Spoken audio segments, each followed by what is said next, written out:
اگلا کوشچن پوچھا گیا حافظہ کمزور کیوں ہو جاتا ہے اور یادداشت کو مضبوط بنانے کا کوئی طریقہ اور وظیفہ بتا دیں. ویسے یہ والی بات بہت سے لوگوں نے مجھ سے بھی پوچھی ہے. اچھا، اس میں دیکھا جائے گا کہ یادداشت جو کمزور ہوئی ہے کسی کی، کیا وہ بچپن سے ہی تھی؟ کیونکہ کئی لوگ تو بچپن سے ہی کمزور ہوتے ہیں، دماغی طور پر ویک ہوتے ہیں، لیکن کئی لوگ ایسے ہیں کہ جو بالکل ان کا حافظہ درست تھا، تندرست تھا، یادداشت مضبوط تھی، لیکن کیا ہوا ہے کہ اچانک سے ان کی یادداشت کمزور ہو گئی، حافظہ کمزور ہو گیا. تو اس میں دو بڑی وجوہات ہیں.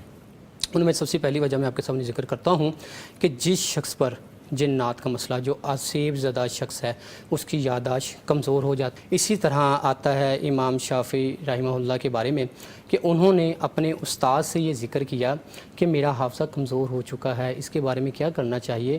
تو ان کے استاد نے یہ فرمایا تھا کہ گناہوں سے بچو، گناہوں سے بچنے کی نصیحت فرمائی کہ گناہوں کی وجہ سے بھی انسان کا حافظہ متاثر ہوتا ہے، یادداشت کمزور ہو جاتی ہے، اور بالخصوص نظر کی وجہ سے جو اپنی نظر کی حفاظت نہیں کرتے ہیں، ان لوگوں کا جو ہے وہ حافظہ کمزور ہو جاتا ہے، یادداشت کمزور ہو جاتی ہے. یہ جو چیزیں بیان کی ہیں، سب سے پہلے تو دیکھا جائے گا کیا وہ آسیب زدہ تو نہیں ہے، اگر ہے تو اس کا علاج کیا جائے.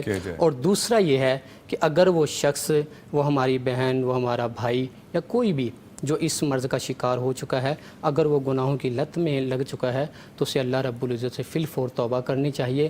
اور توبہ کے بعد میں ایک وظیفہ بھی بتا دیتا ہوں، عرض کر دیتا ہوں کہ یہ والا وظیفہ، یہ میں اپنے تجربے کی روشنی میں بتانا چاہتا ہوں کہ بہت سے لوگوں کو بتایا الحمدللہ، اور بالخصوص جو بچے ہیں جنہیں سبق یاد نہیں رہتا ہے، کالج یونیورسٹیز میں پڑھتے ہیں یا اسکول میں پڑھتے ہیں بچے، تو ان کو یہ چیز بتائی الحمدللہ، بہت زیادہ انہیں استفادہ ملا ہے. تو وہ کیا ہے وظیفہ؟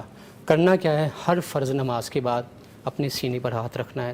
رب اشرح لی صدری ویسر لی امری واحلل عقدۃ من لسانی یفقہوا قولی. یہ 7 مرتبہ پڑھیں، اور اس کے بعد اپنے سر پر ہاتھ رکھ کر یا اللہ یا قویو، یا اللہ یا قویو، یہ 11 مرتبہ ہر نماز کے بعد یہ پڑھنا شروع کر دیں. انشاءاللہ العزیز بہت جلد آپ کو اس کے جو بہترین نتائج ہیں وہ آپ کو حاصل ہو جائیں گے.